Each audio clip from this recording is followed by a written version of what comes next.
Vi ste prva srpska dizajnerka koja je uspela da dopire i do arapskog tržišta. Kako vam je to pošlo za ruku?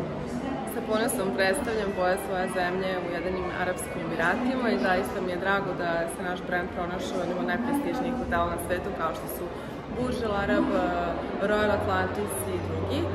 Verujem u disciplinu, kontinuiran rad, dobre navike, naravno tu je ljubav prema poslu koju radite, ali mnogo mi je drago što smo već imamo stvarno sjajne klijentkinje iz Dubaja, to su žene iz poslovnog sveta, to su influentne žene, žene koje zaista vole modu, vole da se osjećaju elegantno, lepo, svečano, ženstveno pre svega i drago mi je što je naša estetika i dizajn što su prepoznati među damama Arapskih Emirata. Obzirom da ste jako dugo u braku sa našim poznatim teniserom Jankom Tipsarevićem, recite mi, da li je recept za taj dugotrajan brak i zapravo kulinarsko umeće?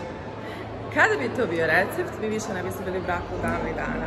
Moj muž mene otprilike zabranjuje da ulazim u kuhinju. Ako dođem u kuhinju, ja obožavam, to me ne sad pogrešno, sam u kuhinju, obožavam da kuvam, ali jednostavno mi to ne ide u ruke. Toliko sam smotana što se tiče kulinarstva.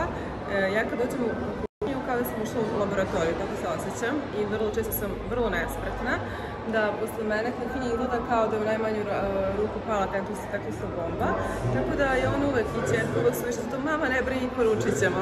Ali ja ne odustajem, ja se i dalje trudim, i dalje kuvam, i dalje pravim haos u kuhinji, prosto mene to ispunjava, ali ne mogu da kažem da su ukućeni baš uvijek stresni. Dakle, za vas ne važi ona da se do muškog srca dolazi preko stomaka? Ja u to ne verujem. Podelite sa nama koji je vaš recept za uspešan i dugotrajan brak? Ja mislim da je recept za uspešan brak dobra komunikacija između supružnika, strast, rad na vašem odnosu u smislu da koliko god nama bilo najlepše sa decom, mislim da svaki bračni par mora da ima onih 5 minuta samo za sebe, svoje intime, da probudi strast, da pogotovo kada je neko dugo zajedno, da poradi na tome, mislim da je to jedna od glavnih stvari. Dakle, u vašem braku ne manjka strasti ni posle toliko godina? Moram na tome da ste radili, ne. Sarađivali ste sa našim najpoznatijim modnim fotografom Bojanom Stanićem. Kako je vaše iskustvo sa njim?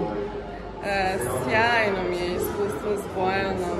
To je jedan fenomenalan, talentovan mlad momak koji jako dobro razume modu i fotografiju i ženu, tako da zaista sjajno. A da li ste imali neke nesuglasice prilikom saradnje? Uvek imamo nesuglasice iz minuta u minut. A mislim, to je sjajno zato što dva različita mišljenja dovode do najboljeg rezultata. Kompromis.